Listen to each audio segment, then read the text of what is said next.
Hey there, y'all.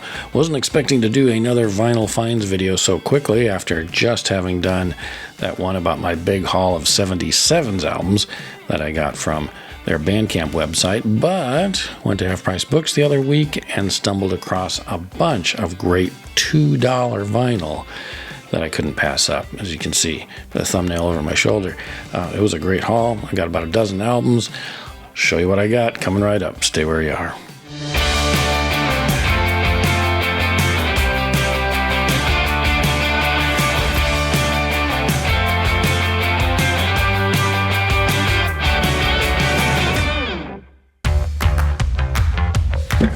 Here it is, a dozen vinyl. Each of these were $2 a piece at several local half-price bookstores. What did I get, and what's the story behind getting these? I'll tell you all about it. All right, hey there, y'all. Welcome back to another Tim Talks Christian Rock. Tim Risto here. Hope you're doing awesome today, and may God bless your day going forward from here. A couple quick housekeeping items before we hit those vinyl. One is you're going to start seeing this guy here, this little avatar me, appearing a little bit more here around the channel, be it on the homepage graphics or in intro graphics or what have you. You may be thinking, man, Tim's really vain. He's got all these images of him all over the place. No, that's not it. Just trying to kind of freshen things up a little bit, have a little more fun with stuff, make use of course, AI tools, which is how most of this stuff is generated, and just kind of, move things forward a little bit, push things forward a little bit, and have some fun. So feel free to let me know in the comments what you think as I slowly begin to introduce this stuff here on the channel.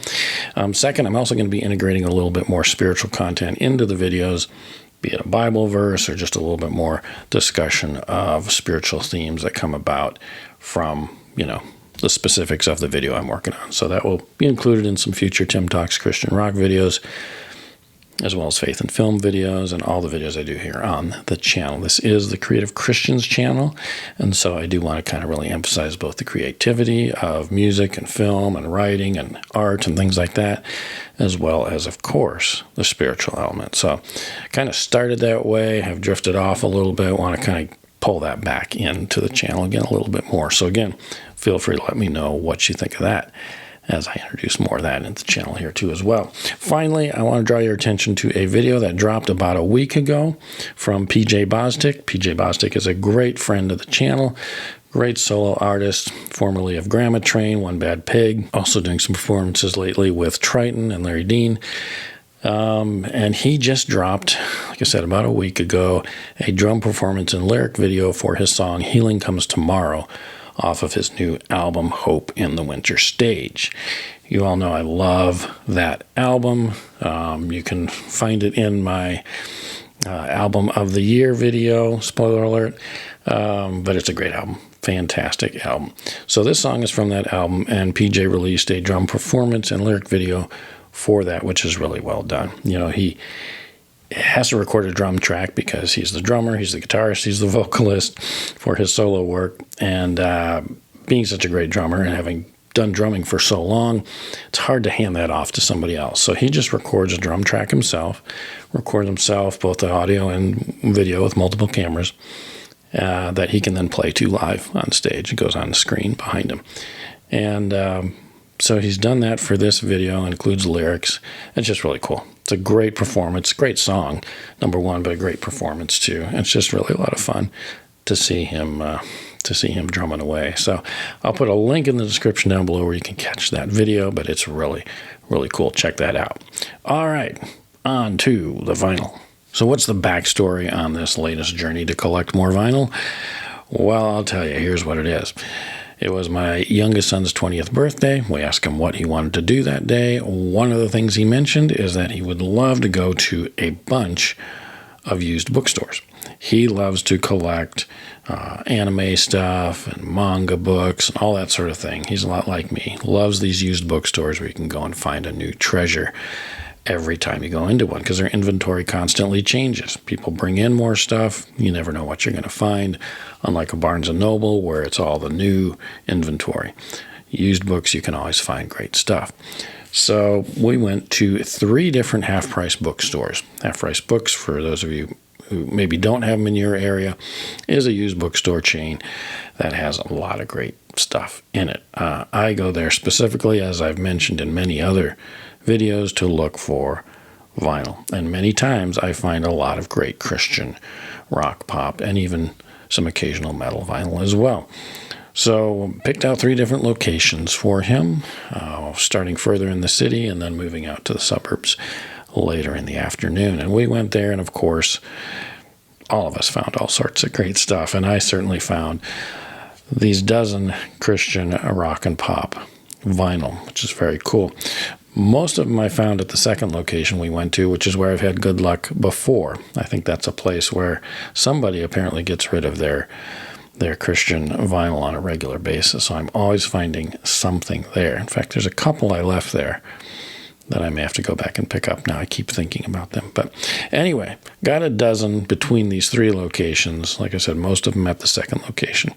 So I'll show you what I got. All right, I've told you how all the albums I'm showing today were $2 a piece, and we're in the clearance section. Well, that's true of all of them except this first one I'll show you, which was actually $3.99 and was found in the racks above the clearance section. So other than that, all the rest hold true to those statements. But this first album here is 2020 by the band 2020, their self-titled debut album from 1985. This is very much a pop rock, synth rock kind of album, and it's produced by Billy Smiley of White Heart fame.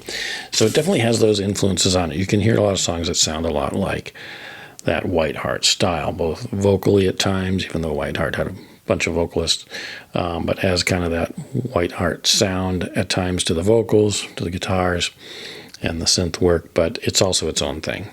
Reminds me a lot of the mainstream band Styx. When I first popped this on, I definitely heard a lot of Styx vibes to the music on the album, which is cool. Some of it leans more into some more CCM kind of vibes. It's mellower, but there's definitely rock, pop, and mellower type stuff on the album here too. So it works pretty well together, and it all sounds pretty decent. It's definitely 80s, synth rock, pop material, but it's pretty cool. I like it overall. I had not heard much of 2020 before. This is apparently a tougher album to find on vinyl. I was surprised to find it for $3.99. I know their second album, because I think they only had 2 albums, their second album is even harder to find. So if you ever come across that one, can't remember the name of it off the top of my head, but their second album is pretty rare and difficult to find. Girder has reissued both albums on CD. I think CD for the first time. I think originally they were only on vinyl and maybe cassette, but they've issued them on CD for the first time, I think remastered. So definitely check that out at Girder Music, Girder Records, if you're interested in checking this out. It's a good album. It's a good debut album. Not bad at all. And definitely has, again, the 80s design color and 80s clothing style, kind of the laser lights going across. It's definitely 80s vibes all over this one, but not bad album at all. Again, produced by Billy Smiley, 1985, from the Benson Record Company. Although I noticed the vinyl here says Power Discs on it, which I don't see anywhere else on the label. There's no insert in this particular edition. I suspect there originally was, but this particular used copy didn't have one. But then here it says Power Discs. So I don't know if this is a vinyl from a different, sleeve copy, a different copy and they're mismatched or whatever. Not sure. But anyway, you a fan of 2020? Let me know what you think of the band. All right, everything I'll show you from here was $2 each, and they were all found in clearance sections at half-price bookstores. This one is one I've actually been searching for a little while, and that is Leslie Phillips' The Turning, her last quote-unquote Christian album, or album for Christian record labels. This was from 87, I believe it was. Yes, it was, 1987. And this is kind of her best-known album in Christian circles. She'd really matured at this point. She'd done, I think, 3 albums before this. In another Vinyl Finds video, I'd mentioned finding both Dancing with Danger and Black and White in a Gray World, previous albums, the 2 albums previous to this one. at Christian, or at Half Price Books in, I think, a Dallas area one time. I found 2 copies of Dancing with Danger and 1 copy of Black and White in the Gray World, and I picked those up. But I was on the search for this one because this is kind of her more mature album, best-known album, before she left Christian music, or at least left Christian labels, and went on to become Sam Phillips, and went on to much more kind of underground notoriety, if that makes sense, and recorded or has recorded a bunch of albums that way. Don't really know what she's up to these days. Haven't kept up with her other than her first post-Christian label album. I think it was Bikinis and Martinis or something like that. I forgot what it was. But anyway, but this one is a really good album. As you can tell, there's a little darker tone to it, just even in the cover art and the photography. The songs, again, have a little more maturity to them, less popish sounding, a little more mature in terms of the lyrics and the themes, and the writing and the music. River of Love, the opening track on side 1, followed by Love Is Not Lost, The Turning, and Libera Me. Those 4 I remember very distinctly. Those got a lot of airplay on Christian rock radio back in the day. I think Answers Don't Come Easy and God Is Watching You from side 2 are ones I kind of vaguely remember too, but haven't listened to this in years, so glad to find it for $2. And again, seems to be in good shape. There's a little bit of tape wear here on that part of it, but it does have the original sleeve insert with the lyrics on it, some photos, and then of course the vinyl appears to be in pretty good shape. So $2 find. Again, if any of you have a Half Price Books in your area and you have not been there before to look, for Christian vinyl, great place. I always find something. Sometimes it's 1 or 2.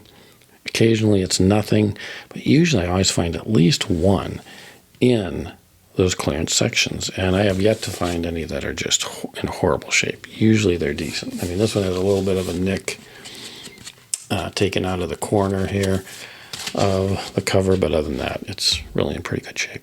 All right, let's talk Keith Green, the amazing talent of Keith Green, who passed away or was killed far too early in a plane crash many decades ago, but an incredible genius talent. I keep coming across his albums in clearance vinyl all the time. I could probably collect all of his albums pretty easily. I think I have 3 of his albums now. I can't remember how many he originally released before his death. He, of course, was killed in a plane crash far too young, many decades ago now. But came across this album here, Keith Green, So You Want to Go Back to Egypt. This is from 1980, and I've mentioned this album before because I actually have another copy of this that I found, mentioned I think in another Vinyl Finds video. It's in pretty bad shape. It's got the original blue cover with the camel photo, I think more up on the upper third of it. But good album. I love that title song. I heard that a lot on Christian radio back in the day. So You Want to Go Back to Egypt, all about the Israelites. And, they're complaining in the wilderness, wishing they were back in Egypt. And so it's kind of a funny song, but it's also got some seriously challenging spiritual, themes and lyrics to it. So neat album. This is a different cover art, obviously, than the one that I had got before, as I mentioned. And this must be either a reissue or just an alternate cover art. But this is from 1980. Keith Green was, of course, a great talent on the keyboards in particular, but he played a lot of other instruments as well. And I do like his stuff a lot. His debut album still remains my favorite for him who has ears to hear. Just a great album. Every song on that album I just love. I listen to that one all the time. His follow-ups were never quite as strong to me as that debut album, but that one was really good. I love this on the back here where it says, "All praise, honor, thanksgiving to the Lord Jesus, who brought us all together to glorify the living God in spirit and in truth." It's just a beautiful, beautiful little quote to put up there. But this album does have some favorites, like I say, the title track, So You Want to Go Back to Egypt, and a few others too that I enjoy as well too.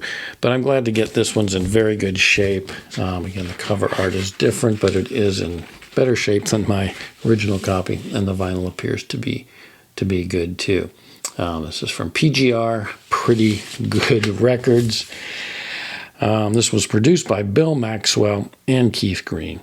And there's a lot of talent on this album, and that's something I want to call attention to. You've got drums by Bill Maxwell, who's, of course, the producer. Bass by Hadley Hawkinsmith, very talented guitarist, a guy that was involved with jazz, Christian jazz for a while too, as well as all sorts of other mainstream efforts as well. Piano, of course, by Keith Green. All guitars by Hadley Hawkinsmith. And you've even got congas and percussion by Alex Acuna, also another great jazz guy. Organ by Harlan Rogers. And then here you'll note harmonica, Bob Dylan, if you weren't looking carefully. Yes, that's the Bob Dylan. And that's part of the interesting story behind not only this album, but Keith Green as well, too, because they actually had a friendship and a relationship back in the day.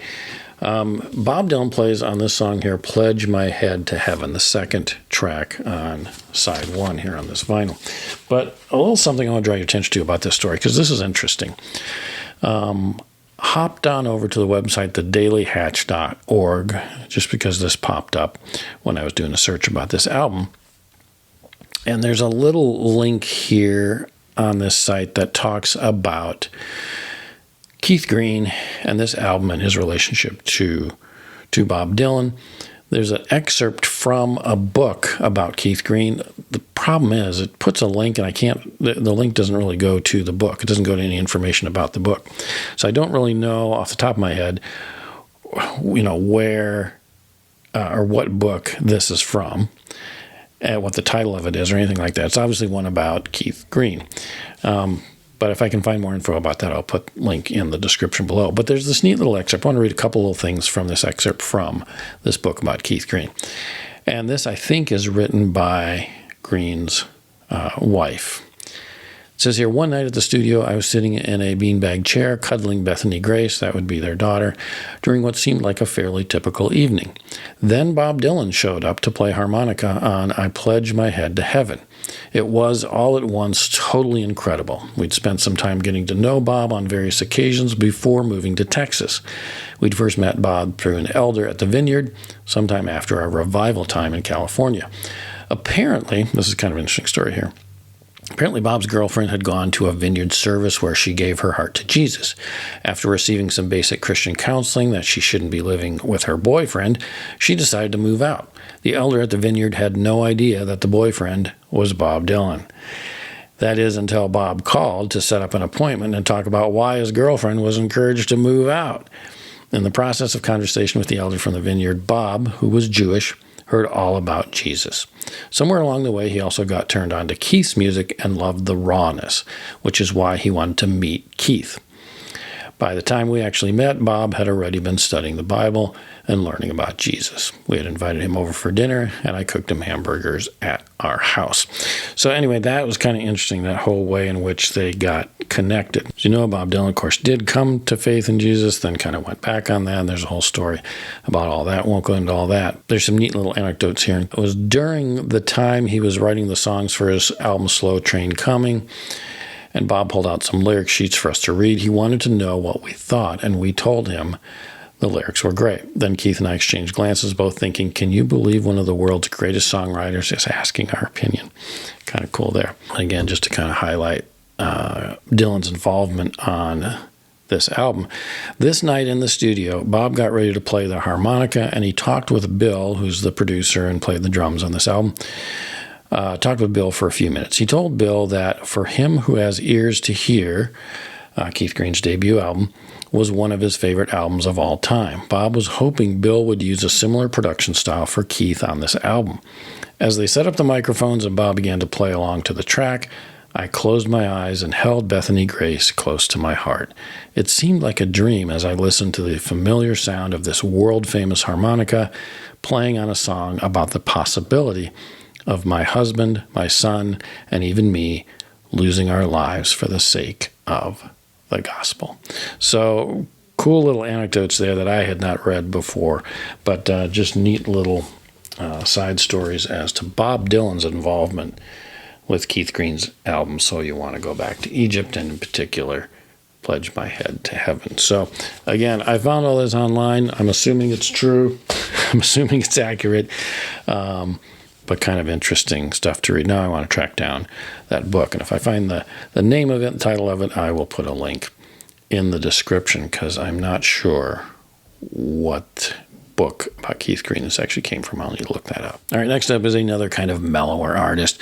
Then I promise we'll get to some harder rocking ones after that. But this is another artist that I keep finding their back catalog of vinyl in clearance all the time, similar to Keith Green. I don't know if it's just because of the age, or these tend to be earlier albums, or mellower stuff. I don't know. Part of it here with this particular artist is they're just not held as in highest regard anymore as they were when they first hit the scene, and that would be Amy Grant and her 2 in-concert albums, Volume 1 and Volume 2. Both part of the same concert, but released separately, I've read, because of budgetary issues. So they're all from the same concert. But what I do like about this is from 1981, and what I do like about this is this does capture kind of Amy's sound and style from that time period when she was still just kind of breaking out, had not really hit full stardom at this point. Had some hits, some earlier songs, and of course was having albums that would be coming up that would be even bigger hits, and then she would kind of break out from there. So this does capture a certain flair and style of her from back then. One of the neat things about these are both in good shape. I actually came across like 2 copies of each of these at the Half Price Books I was at, and I put them all in the cart and looked at them for a while and tried to determine which ones really were the best, in the best condition. So I picked the 2 that were in the better condition. First one has the sleeve and the vinyl with it, and the second one does as well. Everything appears to be intact. The second one also has a poster with it, too. It has the original poster that came with it of Amy Grant. It says, "From my heart to yours, Amy Grant." It's not, it's a printed autograph. It's not one that she literally autographed individually each time. But kind of neat. The other copy of this had the poster as well, but it had a big chunk torn out of it. So, again, I went with the one that was in better shape. One of the coolest things, though, about this album and this particular performance is, again, the talent involved, similar to having Bob Dylan on the Keith Green album, is here you've got the band, which includes Ed DeGarmo on keyboards, Dana Key on electric guitar, Greg Morrow on drums, even Billy Sprague on acoustic guitar and vocals, along with others here involved. But in particular, I want to make note of those involved from the DeGarmo and Key band. And so it's really cool to have them backing up Amy Grant here. And you do hear that sound in some of the keyboards, and the guitar work, of course, is very much DeGarmo and Key. So it's kind of neat to have that. As it says here over at ccmencyclopedia.com, the band features members of the Christian rock duo DeGarmo and Key Band, with Eddie DeGarmo on keyboards, Dana Key on electric guitar, and vocals.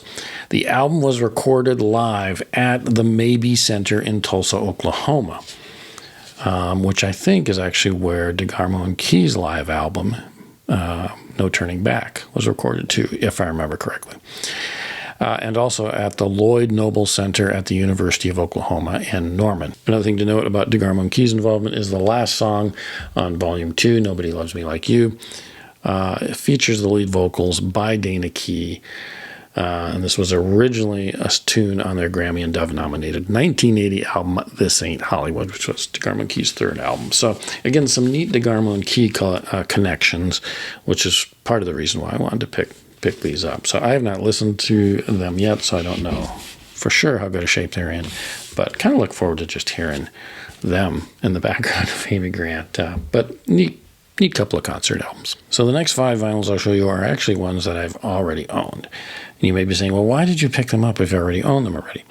Well, as many of you vinyl collectors know, you get to collecting after a while, your collection starts to grow. You can't remember which ones you picked up that maybe had a scratch on them, or didn't have the insert, or the album cover was a little more bent than what you really would prefer. But you picked it up because it was at a good price. So whenever I do find them, I pick them up because I can't remember always, was the copy I had in good shape? So these next 5 are ones I do own, so I'll go through them kind of quickly. First up, I already have this one, but Mylon Lefevre and Broken Heart Sheep and Wolves Clothing from 1985. Yes, 1985. This was really my introduction to Mylon Lefevre and Broken Heart. Again, I do have this album already on vinyl, but it is a wonderful album. I love Crucible of Love, the opening track. He is Strong, I Will Rejoice, So Help Me God, and Trains Up in the Sky are all favorites of mine. Trains Up in the Sky is a top favorite for me. And I honestly couldn't remember if my original album was in perfectly good shape. So I picked this up. And again, for $2, you know, you just can't argue with that kind of price. Next up is Jerusalem, Can't Stop Us Now from 1983. I have come across this album kind of routinely in used bookstores before, but never for $2. So this was really, to me, a great find. I do own this album already, both in this edition here as well as in the Swedish edition called Vikan inte stoppas is the Swedish, that album title in Swedish. But and that's in a clear vinyl edition, which I really love that. But again, this one's in just really good shape, a little bit of ring wear. But it's from Refuge Records. It's got what appears to be the original paper sleeve, and the vinyl looks to be in good shape too. This one is not always the most popular Jerusalem album with a lot of fans because they went a little more popish sounding on some songs here, but I still love it. Kind of similar to the Mylon Lefevre one. This was the album that I first heard of Jerusalem, so this is what got me into Jerusalem. So for me, it's a personal favorite. I find a $2 copy, I'm picking it up, and I did. Next up is another album that was kind of one of my early introduction albums to Petra. It's Petra Never Say Die from 1981. This was Greg X Volt's era. This one was, as I mentioned, $2. It's in a little worse shape than most of the other finds that I had. There's bent corner up here. There's a lot more dirt visible on the album art, worn edges and things like that. So a little more than gently used. Obviously, it's seen some use, but it does have the insert with it with the band, the great guys. Notice there's no Louis Weaver here yet. So this was right before his entrance into the band. It does have Volts, John Slick on keyboards, Bob Hartman, of course, and Mark Kelly, who's on bass. But it does have the insert here with the lyrics on the side and those great photos with the guys in their camo shirts. And the vinyl appears to be in pretty decent shape. There's some dust and dirt on it here and there, so I'll have to check it out and see how it compares. Haven't put it on the turntable yet, but I do have a better copy of this original vinyl that's in better shape than this one that I own already. And I also have the remastered vinyl edition from Girder Records. So, but a great album. And again, $2, hey, worth picking up. Next up, another album that I already own is Daniel Band's Straight Ahead from 1983, their second album. There's a name under my thumb here, so that's why I'm covering that up. But from Refuge International Records. This one, by some people, is considered kind of the middle album of not really a trilogy, but the lesser album between two great albums. First album being On Rock, their debut album. The third album being Run from the Darkness, my personal favorite. But I like On Rock a lot too. And this one doesn't seem to hold up quite as well to those two albums. It's surrounded by two really good albums. But then I also know a lot of people who really, really like this album. This is their favorite. And I can still see why too. And this one grows on me the more I listen to it. I love all the Daniel Band albums, but this is one that I don't listen to as often, but I like coming back to it when I do. So again, this one seems to be in good shape. This was a $2 find. Vinyl's in good shape. Looks to be the original paper sleeve, and this one does have insert with the band photo on one side and the lyrics on the other. Nice sturdy cardboard insert. So yeah, another nice $2 find. And finally, the last album of these 5 that I already owned but picked up another copy anyway was this one right here, Phil Keaggy with Glass Harp, Song in the Air. This is kind of a best of collection. This is from 1977, a best of collection featuring Glass Harp, which of course Phil Keaggy is a big part of that trio. And Song in the Air album just combined different tracks from their 3 albums: The Glass Harp, which was their debut album, Synergy, which was their second album, and It Makes Me Glad. So there's a variety of tracks. There's 1, 2, 3, 4, 5, 6. There's 9 tracks on here, and so they just sampled some from each of those albums and made it a best of collection. But it does feature this different artwork that has not been seen before. So it's kind of cool. I actually, like I said, already own this album. Picked it up from somebody on eBay, and it was an okay shape. So when I saw this one, I thought, well, I'll pick it up. It didn't seem to be in much better shape. The album cover is kind of bent in places and dirty and worn as well, too. I'll have to see how the vinyl fares.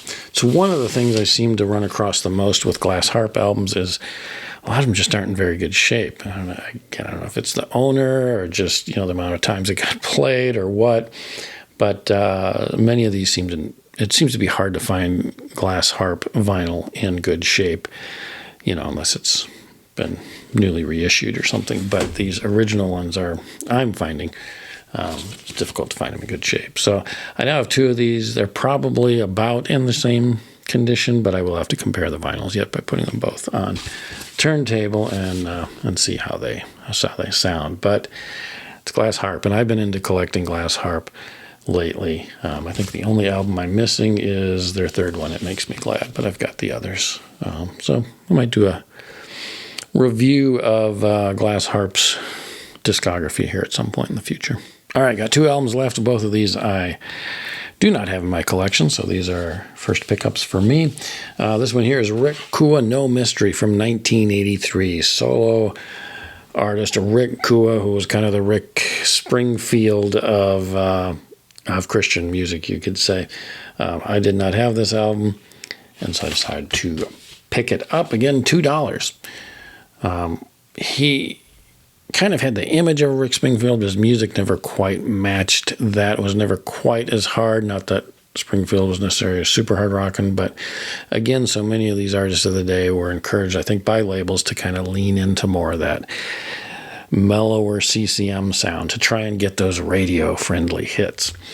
I wish some of these had just leaned fully into a rock sound for their entire albums. Artists like Steve Camp and Rob Frazier and Rick Kua, often kind of flirted with rock at times, would sometimes have an album that was more rock-oriented than the rest of their discography, but sometimes never really fully embraced the rock sound and style the way you wish they would. That's kind of the case with Rick Kua, although I like his album Wear Your Colors, which I do have that on vinyl. I found that somewhere on vinyl, and it's actually autographed, confirmed by Rick Kua that it was autographed by him.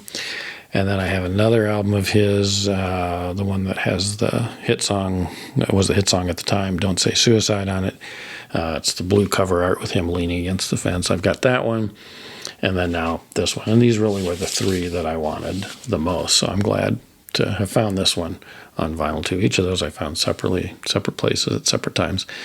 So again, don't really remember many of the songs off this one. I need to listen to it, see what it is. I think it's probably in pretty good shape. The cover looks nice. The looks like the original paper sleeve, and then the Refuge record label there on the vinyl label. So I don't think there's an insert in here. Don't know if there originally was, but there is not here with this one. Looks like a little separation. The glue is dried out there, but otherwise it's in pretty good shape. So any Rick Kua fans out there? Okay, final album, last but not least, is David and the Giants, their album from 1982. Kind of cool, almost 70s looking cover art a little bit with that font style and big texture background and that kind of artwork there. Reminds me of 70s style stuff. Again, from 1982, this involved David Huff, who also produced this album. You would think, because it's just called David and the Giants, that this is, their debut album, but actually it's not. They had several albums before this. Maybe this was just their way of kind of reintroducing the band to their audience, because they were kind of changing styles a little bit. I don't know if this was the album in which they changed styles. They did have a little different musical, soulful kind of direction, then moved into a little bit more of the, the rock sound, although they were always a little more CCM leaning too. But they did have a little more rock sound in select albums. I found an album after this, immediately follows this album, I think it's from 83 or 84, that I found at Half Price Books as well. And so now I found this one. Again, I'm not a huge David and the Giants fan, but again, finding some of these on vinyl that I've never owned before, never really listened to in depth, for $2, gladly pick it up. So, David and the Giants. All right, y'all, there you go. 12 vinyls, $2 a piece from Half Price Books, except for the one that was $3.99 that I mentioned. But anyway, not bad finds. It's always interesting when you start digging through those clearance sections what you can find. And again, if you got a Half Price Books in your area, you should definitely scour those clearance sections. Sometimes I just find one, but it's one I'm really glad to have. And I found a number here that I'm very excited to have, and some that's just good to have backup copies of, and some that it's just neat to find that I haven't really heard a lot before. I mentioned at the top there were a couple albums that I hadn't picked up that now I'm thinking about going back to get. One of them I can tell you was a Benny Hester one that I left behind there, album called Nobody Knows Me Like You. It's actually this one right here. And I really didn't know much about that album. It's from 1981. So I came back and kind of looked it up here and started listening to it, and I'm like, oh my gosh, that's actually a pretty good album. It's kind of got some diverse style to it. It's very musically rich. It's got some upbeat stuff on it. Now I'm thinking I should go back and see if I can still get that one. So that's one that, again, you kind of think about after the fact. You go, that for $2 would be a great one to get. And I can't remember what the other one was now off the top of my head. But anyway, there's a couple there. I'm thinking, once you dwell on them a little bit, you go, maybe I'll run back, see if it's still there. But anyway, always fun to go on a treasure hunt for vinyl. And this was a successful run. So anyway, y'all let me know in the comments, what is your favorite selection from my latest find? What luck have y'all had lately in your vinyl hunts out in the wild? So that's all I got for today, y'all. Go out, listen to some great Christian rock, but remember, above all else, stay in God's Word. Blessings, y'all. Have a great one. See you next time. Bye-bye.